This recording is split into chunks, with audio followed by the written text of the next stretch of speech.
Merci d'être branché sur Juno 7. Madame, Monsieur, bonsoir. Bienvenue à ce bulletin d'information. Arrestation de 2 bandits, dont un membre de 400 Marozo qui cherchait à se réfugier à Mirebalais. La police de Mirebalais a en effet appréhendé dimanche 2 bandits dans un centre hospitalier du Bas-Plateau central, selon les informations communiquées par la PNH. Il s'agit de Poyo de Rose Mocon et Guerrier Fresnel. Ils sont des membres actifs du gang 400 Marozo et de celui dirigé par Vite l'homme innocent, selon les précisions de la police nationale. Blessés par balle lors d'échanges de tirs avec des agents de l'ordre, notamment à Torcelles et à Croix-des-Bouquets, ces 2 individus cherchaient à se réfugier dans le département du centre afin de recevoir des soins médicaux. Armé d'un fusil automatique, un membre du gang 400 Marozo a été tué lors d'échanges de tirs avec la PNH.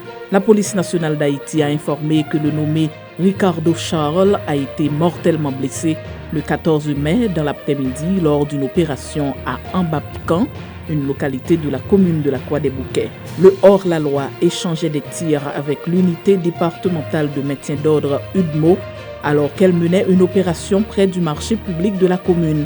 Ricardo Charles était en possession de fusil Galil AC, selon la police nationale d'Haïti. Opération policière d'envergure à Pernier, une dizaine de présumés bandits tués. La police nationale d'Haïti a annoncé la poursuite de ces opérations à Pernier, commune de Pétionville, au cours d'une opération vendredi visant à traquer le nommé Vite l'homme innocent et ses acolytes. L'institution policière dit avoir tué une dizaine de bandits et récupéré 4 véhicules. Aucun mort ni blessé n'a été enregistré dans le camp de la PNH. Dans des images publiées par le bureau de la coordination de presse et des relations publiques de la PNH, on peut constater la participation d'un grand nombre d'agents de l'ordre à cette opération, la présence d'un char blindé, d'un bacolodeur utilisé par les policiers pour détruire des maisons qui ont été occupées par ces malfrats. En raison de l'insécurité, Caribé Tour annonce avoir suspendu ses voyages sur 2 circuits vers Haïti. La compagnie de transport Caribé Tour, dans une note publiée sur ses réseaux sociaux vendredi, a annoncé la suspension de ses voyages sur 2 circuits vers Haïti en raison de l'insécurité qui bat son plein dans la capitale haïtienne, notamment à l'entrée nord et l'entrée sud de la capitale, où des gangs armés continuent d'imposer leurs lois, obligeant des familles à fuir leur quartier pour se réfugier dans d'autres endroits de la capitale ou dans des villes de province. Les compagnies privées de transport ainsi que des autobus de transport en commun sont souvent victimes de détournements orchestrés par des gangs criminels opérant dans le pays. Nomination d'une nouvelle commission municipale pour administrer la commune de l'Arcahaie. Le gouvernement dirigé par le docteur Ariel Henry a nommé vendredi une nouvelle commission municipale pour administrer la commune de l'Arcahaie après délibération en Conseil des ministres.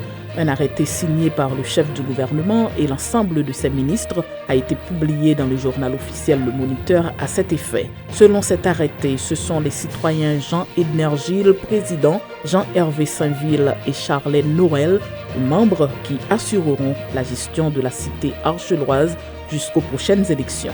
Interception d'un bateau surchargé avec plus de 150 migrants haïtiens aux îles Turques et Caïques. Un bateau transportant 207 migrants, majoritairement haïtiens, a été renvoyé vendredi au Cap-Haïtien après avoir été intercepté à 20 000 au sud des îles Turques et Caïques. Selon le journal espagnol EFE, les gardes-côtes des îles Turques et Caïques ont remercié les gardes-côtes américains dans un communiqué pour leur soutien au retour des migrants après avoir détecté le navire extrêmement surchargé. Depuis le 1er octobre 2021, les gardes-côtes américains ont intercepté 4 449 migrants haïtiens contre 1 527 l'année précédente. Un mot de sport avant de refermer ce bulletin d'information.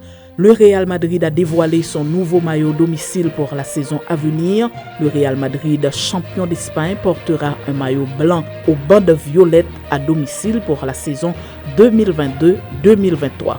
Le Real Madrid a dévoilé ce lundi matin son nouveau maillot domicile pour la saison 2022-2023. Une tunique blanche avec des bandes violettes sur les épaules, Les couleurs classiques du club sont présentes pour rappeler tradition, histoire et moments inoubliables. C'est la fin de ce bulletin d'information. Merci de votre fidélité à Juno 7.